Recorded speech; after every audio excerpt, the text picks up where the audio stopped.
사도신경으로 우리의 신앙을 주님 앞에 고백드립니다.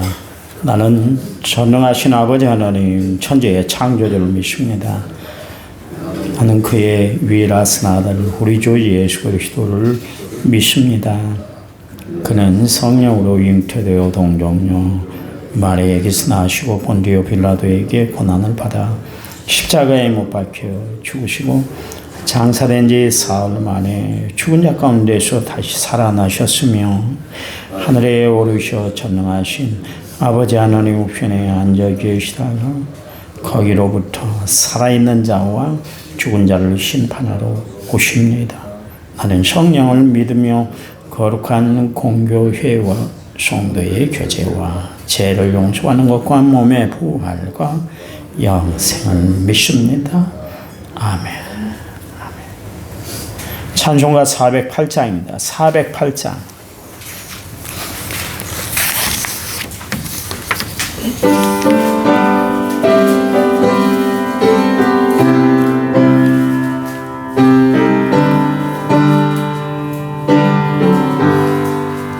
나 어느 곳에 있든지 늘 마음이 편하다. 주 예수 주신 평안은 늘 충만하도다. 나의 마음속이 늘 평안해. 나의 마음속이 늘 평안해. 악한 죄 파도가 많으나 마음이 늘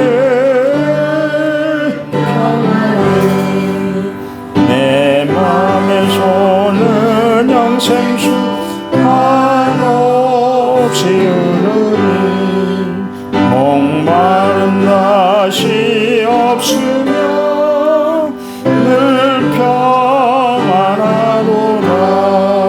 나의 마음속이 늘 평안해. 나의 마음속이 늘 평안해. 악한 죄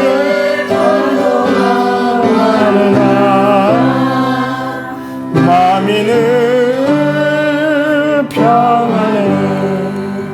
참되신 주의 사랑을 영원치 못하네. 그 사랑 내 맘 여시고 소망을 주셨네. 나의 마음속이 늘 평안해. 나의 마음속이 늘 평안해. 악한 죄 파도가 많으나 마음이 늘 평안해. 주의 손과 고난을 내 몸소 당했나. 주 함께 고난 받으며 멸류가 없겠네. 나의 마음속이 늘 평안해. 나의 마음속이 늘 평안해. 악한 죄 파도가 많으나 마음이 늘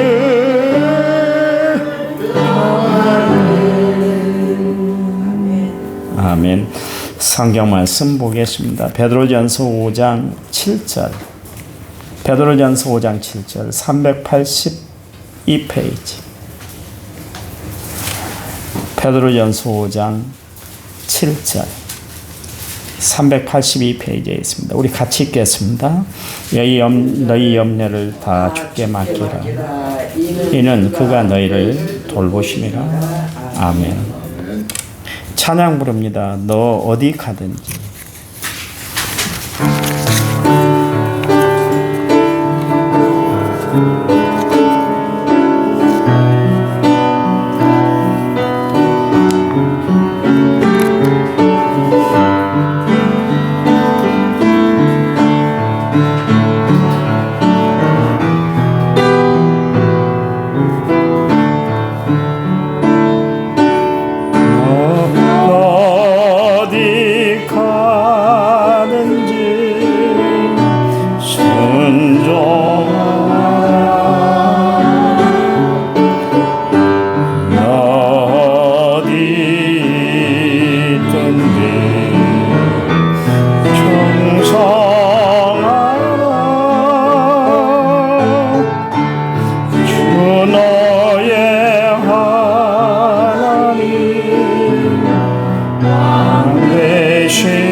순종하리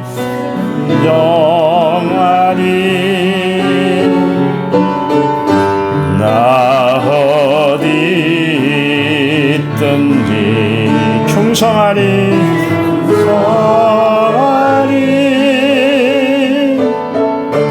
주 나의 하나님 강 대신 주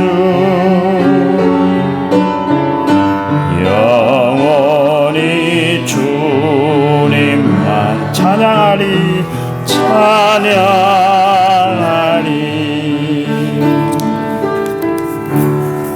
아멘. 1차 모제 6689번째 문을 제가 드렸고 무명으로 감사한금 드렸습니다. 하나님 감사합니다. 지금까지 살아온 것 하나님의 은혜입니다. 늘 충성할 수 있도록 평안하도록 기쁘도록 하나님이 날마다 저희들의 삶을 주관해 주시니 감사합니다. 감사의 예물을 드린 손길이 있습니다. 사업과 가정과 자녀들 앞길 손주까지 하나님이 다 책임져 주시고 어려운 인생길에 위기와 또 고난을 이겨내게 하신 하나님 앞으로도 어려운 위기와 고난을 잘 이겨내는 복된 심령 되도록 도와주시기 원합니다. 이 시간 말씀 들을 때 성령이 우리들을 조력해 주시고 조명해 주실 줄 믿고 예수님 이름으로 기도했습니다. 아멘. 염려가 많고 근심 걱정이 쌓이는 세상에 우리가 살아오고 있죠. 맥스웰이라는 그 심리학자가 그런 이야기를 했는데 우리가 늘 붙들고 살아가는 염려, 근심, 걱정이 실제로는 95%가 이루어지지 않은 일, 미리 땡겨가지고 염려를 하고 살아가고 있다. 단 5%밖에 안 된대요. 우리가 정말 걱정하고 염려해야 될 일은 정작 5%밖에 되지를 않는데 모든 것을 다 끌어안고 내가 끙끙거리며 살아가는 거예요. 미리 땡겨갖고. 그러다 보니까 사람들이 위장병이 나잖아요. 가끔 가다가 원인은 모르겠는데 자꾸 막 배가 아프고 설사를 하고 복통이 나는 이유 중에 하나가 뭐냐면 위장병이 오기 때문에 그렇습니다. 염려 근심거리를 안으면 분명히 위가 편틀을 못해요. 오장육부가 편틀을 못하는 것이죠. 그뿐만 아니라 뭐 스트레스 증후군이 생기고 또 많은 암을 심지어 암까지 그렇게 유발하게 되는 것입니다. 그러니까 백해무익인 거예요. 그래서 주님도 우리에게 말씀하시잖아요. 너희가 염려한다고 그 키를 한 잔나 더 할 수 있어. 근심 좀 하지 말고 살아. 나를 믿는다면 너희들이 믿음이 있으면 염려할 것이 뭐가 있어. 근심하지 말아라. 그렇게 이야기를 합니다. 제가 참 염려 근심이 많았거든요. 서울에서 목회할 때 전도사로 있을 때 몸이 굉장히 허약했습니다. 염려 근심 걱정 때문에 뭔 일을 시키면 그냥 막 그것 때문에 미리 염려가 되고 걱정이 되고 그렇게 살았어요. 그러니까 늘 정로안을 매번 털어놓고 살았습니다. 지금도 뭐 저 책상 저희 집 차에까지 심지어 정로안을 이제 놓고 다니긴 합니다만 요즘에 이제 그런 그 위장병이 많이 이제 잡혔습니다만 그러고 나서 저 시골 임실에 내려와서 2년 동안 이제 그곳 산골에서 목회를 했는데 염려 근심이 없잖아요. 그냥 시골 분들하고 시골 교인들하고 그렇게 평화롭게 사니까 뭐 대적하는 사람들도 없고 힘들게 하는 사람들도 없고 그러니까 편안하게 목회를 하니까 그때부터 더 살이 찌더라고요. 그래서 위를 고쳐 지금까지 이제 살고 있는 것을 보게 되는데 그 염려 근심을 꽉 끌어안으면 병나는 거예요. 병나는. 백해무익하기 때문에 주님께서는 염려는 아예 없애어내라 그렇게 이야기를 하고 있습니다. 욥이 그렇게 잘 나갈 때도 염려, 근심, 걱정이 있었어요. 그래서 욥기 3장 25절 말씀에 내가 두려워하는 그것이 내게 임하고 내가 무서워하는 그것이 내 몸에 미쳤구나. 갑자기 어려움을 당했잖아요. 자식들이 하루아침에 큰아들 집에 모여가지고 다 회식을 하고 회포를 불고 있는데 파티를 하고 있는데 갑자기 바람이 불어와가지고 그 집이 폭삭 주저앉아 버렸어요. 태풍이 불어와서 희오리 바람이 불어와가지고 집이 팍 폭삭 주저앉았습니다. 10명의 제자들이, 10명의 아들들이 다 죽었어요. 아들, 딸들이. 그러고 났더니 전해오는 소식에 의하면 가축을 키우던 그 종들이 와가지고 도적대가 와가지고 그 많은 소와 양떼들을 가축을 다 몰고 가버렸다는 거예요. 다 빼앗겨버리고 말았잖아요. 하루아침에 이루어진 일입니다. 그리고 자신의 몸에는 악창이 들렸잖아요. 피부암이 걸려가지고 쥐약장으로 온몸을 박박 긁지 않으면 그 가려움증에 막 견디질 못하는 거예요. 여러분 가려움증이 심하면 막 정신에 이상이 오고 막 참을 수 없는 고통이 나오지 않습니까? 얼마나 가려운 것이 싫은지. 가려움에 등이 가려우면 어떻게 합니까, 여러분? 그 모서리에다가 대고 막 몸을 부빌 정도로 긁잖아요. 왜냐하면 너무 힘드니까. 근데 매일 그렇게 피부암으로 고통을 안고 살았단 말이에요. 근데 그렇게 되기까지 늘 마음에 걱정거리가 하나 있었어요. 하나님이 지금은 나를 잘 나가게 하시는데, 자식들이 잘 되게 했는데, 가축이 이렇게 많아서 재산이 그렇게 축적되게 했는데, 이거 혹시 잃어버리면 어떻게 하지? 자식들이 혹시 잘못된 길로 가면 어떻게 하지? 늘 이런 염려, 근심, 걱정을 하다 보니까 그게 실제로 자기에게 임했다. 그런 이야기. 그러니까 여러분, 평소에 우리가 무슨 생각을 하고 살아가느냐 참 중요해. 나는 아플 거야? 나는 못 견딜 거야? 그러면 못 견뎌내는 거예요. 근데 이겨낼 거야? 하나님이 역사하세요. 그러면 이겨낼 줄 믿으시기 바랍니다. 제가 군대 갔을 때 다른 이야기 아닙니다. 구호가 그거였어요. 할 수 있어. 하면 돼. 이거였어요. 그랬더니 정말 다 이겨내고 그러더라고요. 정말 저는 군대 체질이 아니었습니다. 얼마나 그랬으면 제대하고 나오는 길에 정문에다 침표 두고 내가 여기 안 온다 더 이상. 서울 위에 문산에서 제가 근무했는데 그럴 정도로 안 맞았어요. 정말 들어가서 너무너무 힘들었어요. 버티기도 힘들었어요. 근데 그 구호가 나에게 힘이 되더라고요. 그래서 그래 조금만 더 견뎌보자. 조금만 더 이겨보자. 그랬더니 제대할 때가 되더라고요. 견디면 견뎌낼 수 있거든요. 근데 못한다 그러면 안 되는 거예요. 특별히 예수 믿는 사람들에게 우리에게 주신 하나님 말씀이 뭐예요? 할 수 있거든. 무슨 말이냐? 믿는 자에게 능치 못함이 없다 그랬잖아요. 이게 하나님의 말씀이에요. 우리에게 주신 능력의 말씀이에요. 우리는 이 말씀을 날마다 붙들고 살아야 되는 하나님의 백성들인 줄 믿으시기 바랍니다. 아멘. 바울에게 얼마나 염려, 근심, 걱정거리가 많았겠어요. 여러분 한번 생각을 해보십시오.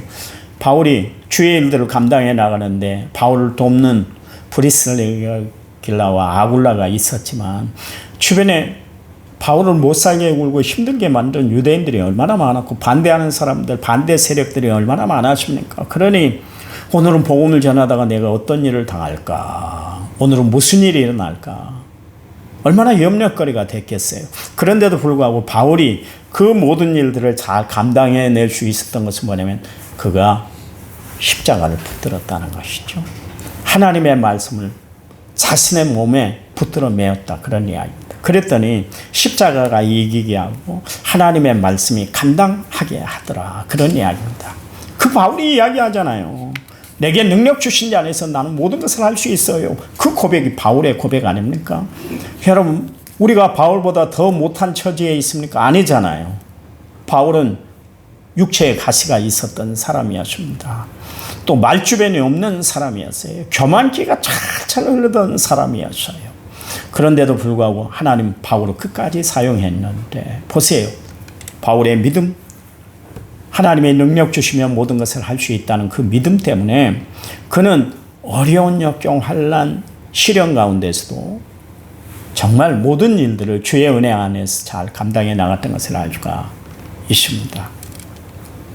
사도 베드로가 2개의 편지를 보냈잖아요. 성도들에게 2개의 편지를 썼습니다. 그 첫 번째 편지를 쓰면서 지금 마무리하고 있는 장면이 오늘 베드로전서 5장 7절 말씀인데요.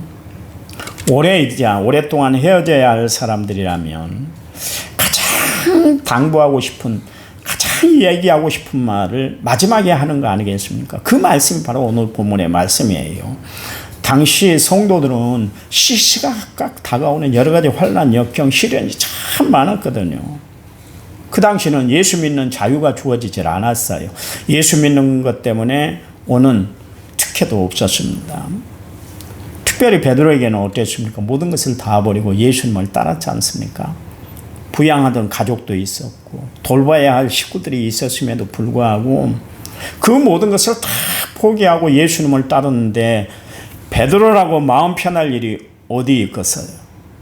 편하들 않았을 거예요. 3년 동안 그렇게 예수님을 따라다니면서 가족을 멀리하고 그렇게 생활을 했는데 그때마다 가족에 대한 부담감이 얼마나 컸겠어요. 미안한 마음도 들었겠죠. 부인에게, 장모에게 모든 것을 다 맡기고 예수 좋다고 그렇게 따라다니는데 그 얼마나 마음이 편하고 좋았겠어요. 편하들 않았을 거예요. 그래서 봐보세요. 예수님 제자들이 예수님을 따랐던 이유 중에 하나가 뭡니까? 그들이 길을 가다가 야, 장차 예수님이 로마의 지배를 우리가 벗어나고 독립을 하면 이제 로마로부터 우리가 식민지 생활을 청산하고 독립을 하면 그때 예수님이 정권을 잡을 텐데 누가 왼쪽에 앉고 누가 좌측에 앉을 것인가 우리 한번 얘기 좀 해보자 그러면서 난리법석이 났었잖아요. 그 중에 끼었던 사람이 누구예요? 베드로도 끼었습니다. 그러니까 3년 내가 눈 딱 감고 그냥 예수를 따라다니면 장차 나에게 임할 부, 명예 이거 다 누릴 줄 알았거든요. 근데 예수님이 자꾸 십자가에 못 박혀 죽으신다 그러니까 헛다리 짚은 거 아니겠어요?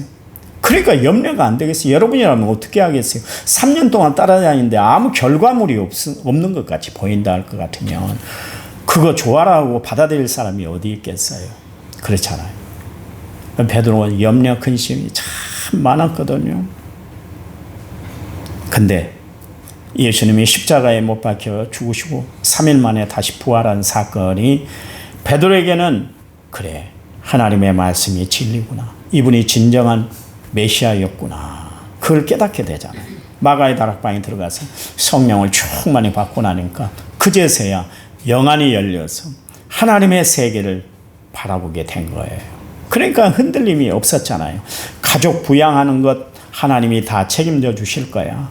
내 삶의 장래까지도 하나님이 다 책임져 줄 거야. 나도 그리스도를 위해서 기꺼이 순교할 수 있어. 세상 염려, 근심, 걱정 다 떨쳐버릴 수 있었던 비결은 뭐냐면 그가 하나님을 믿는 굳센 믿음이 작용이 됐기 때문에 그랬습니다. 미국의 라스베가스에서 제일 부자인 하워드 휴즈라는 사람이 죽었는데 그 사람이 죽은 이유가 뭐냐면 영양실조에 걸려서 죽었대요. 가장 부자예요. 가장 부자. 돈이 많으니까 혹시 누가 내 돈을 뺏어갈까 잃을까 그거 걱정 때문에 호텔에서 자는데 숨어서 지냈다고 그래요. 먹는 것도 혹시 나를 돈이 많으니까 독살을 하려는 것이 아닌가 그래서 먹는 것이 한정이 돼서 그것만 먹었대요. 그랬더니 결국 마지막에 영양실조로 그렇게 죽었다는 거예요. 그는 평소에 머리를 길게 기르고 손톱도 길게 길러서 다듬고 항상 불안과 염려 가운데 살다가 결국 죽었더라 그런 이야기입니다. 꼭 이런 이야기나 마찬가지입니다. 여러분 한번 생각을 할 수 있어요? 곡식간에 쥐가 죽었더라 그러면 믿겠어요? 곡식간에 빠져 있는데 곡식간에 사는 쥐가 있는데 쥐가 죽었더라 그러면 여러분 믿겠어요? 그것처럼 어리석은 일이 어디 있어요? 근데 이 부자가 그랬다 그런 이야기입니다. 여러분 재산이 아무리 많다 할지라도 평안을 잃어버리면 휴즈처럼 그렇게 비참한 최후를 맞이할 수밖에 없는 것입니다. 그러므로 우리는 마음의 평안을 잃지 않도록 조심해야 할 뿐만 아니라 우리에게 날마다 다가오는 불안과 근심과 염려가 들어오면 당장 쫓아내고 살아가는 성도들이 되시기 바랍니다. 잠언 4장 23절 말씀 뭐라고 그랬어요? 내 마음을 지키라. 생명의 근원이 이에서 난다 그랬잖아요. 여러분 골키퍼는 왜 세워놨습니까? 골대를 지키라고 세워놨습니다. 여러분 포수는 왜 세웠습니까? 홈플레이트를 지키라고 세워놨어요. 그러나 우리가 건강을 지키고 재산을 지키고 명예를 지키고 살아가는 것도 참 중요하지만 더 중요한 것은 우리 마음을 지키고 살아가는 것이 중요한 줄 믿으시기 바랍니다. 여러분 우리가 세상을 살아가면서 금은보화를 가지고 살아가고 정말 좋은 옷을 입고 맛있는 음식을 먹고 정말 호화스러운 그런 곳에 여행 가는 것도 참 중요하지만 여러분 그것에 내 마음을 뺏겨서는 안 되는 거예요. 언제든 여러분 여행만 다닐 수 있나요? 요즘은 그런답니다. 뭐 한 달 동안, 일주일 동안, 아니면 몇 개월 동안, 몇 년 동안 가정을 떠나서 외국에 가서 사는 사람들이 있대요. 우리 동생네도 시골이 아닙니까? 완전 시골이에요. 지도니까 완전 시도인데 그 교회 권사님이 3개월 동안 딸들하고 베트남 가서 살고 왔대요. 겨울에 너무 추우니까. 근데 영원히 살 수 있어요. 그것이 좋다 할지라도 그것에는 못 살아요. 왜냐하면 고향이 아니고 살 집이 아니기 때문에 그렇습니다. 거기서 평안을 얻는 것이 아니에요. 그런다고 해서 문제가 해결됩니까? 아니잖아요. 마찬가지예요. 마찬가지. 우리가 세상을 살아가면서 정말 세상 것에서 우리가 평안을 누리고 안정을 누리고 기쁨을 누리고 산다 할 것 같으면 세상에 파묻혀 살아야 되겠지요. 그러나 여러분 세상에서 누리는 평안, 기쁨, 안식이 다가 아니에요. 우리는 영원한 평안, 영원한 안식을 누릴 천국을 바라보고 살아가야 하나님의 사람들인 줄 믿으시기 바랍니다. 성경은 봐보세요. 염려하지 말아라, 근심하지 말아라, 걱정하지 말아라. 이 말씀이 365번 나온다 그러지 않았습니까? 매일 한 번씩 우리에게 하나님은 두려워하지 마, 염려하지 마, 걱정하지 마 이렇게 우리에게 독려하고 있는 것을 알 수가 있습니다. 마태복음 11장 28절 말씀에 수고하고 무거운 짐진 자들아 다 내게로 오라. 내가 너희를 쉬게 할 것이다. 요한복음 14장 1절 말씀에 너희는 마음에 근심하지 말라. 하나님 믿으니 또 나를 믿으라. 요한복음 14장 27절 말씀에 평안을 너희에게 끼치노니 곧 나의 평안을 너희에게 준다 그랬습니다. 오늘 본문 말씀에 내 염려를 다 주께 맡겨버리라 그랬습니다.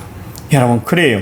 이 염려라는 것이 얼마나 우리를 어렵고 힘들게 만든지 모르겠습니다. 염려라는 단어가 메림나라는 단어인데요. 표준성경, 새번역 성경에 보니까 걱정이라는 단어로 그렇게 풀이를 했고요. 공동번역에는 근심걱정이라고 그렇게 번역을 했습니다.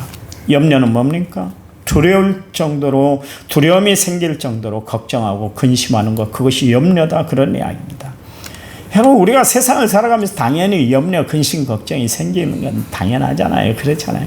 우리는 항상 한계를 느끼고 살아가는 사람들이기 때문에 그렇습니다. 그렇다면 이 염려, 근심, 걱정을 극복할 수 있는 길이 뭘까요? 첫 번째, 마음의 집착을 버려야 돼요. 마음의 집착이란 건 뭡니까? 내 마음이 놓지 않고 붙잡고 있는 것. 사람마다 각각 다르지만 물질에 붙잡혀서 살아가는 사람도 있습니다. 또 권세 명예가 마음의 집착의 대상이 될 수가 있습니다. 이걸 떨쳐버려야 마음의 평안이 온다 그런 이야기입니다. 누가복음 12장에 보니까 형제간의 재산 분할 문제 때문에 다툼이 났어요. 그래서 문제가 해결되지 않으니까 예수님께 왔습니다. 그랬더니 예수님 뭐라 그래요? 야, 이 사람아, 누가 나를 재판장이나 물건을 나눈 자로 그렇게 삼았느냐. 상과 탄심을 물리치라. 생명의 그 소유에 넉넉한 데 있는 것이 아니야. 그러면서 돌려보냈던 것을 알 수가 있습니다. 이 말씀 무슨 이야기예요? 너무 집착하며 살지 말아라. 그런 이야기. 잡으면 끝까지 잡을 것 같잖아요. 아니더라고요. 아니에요.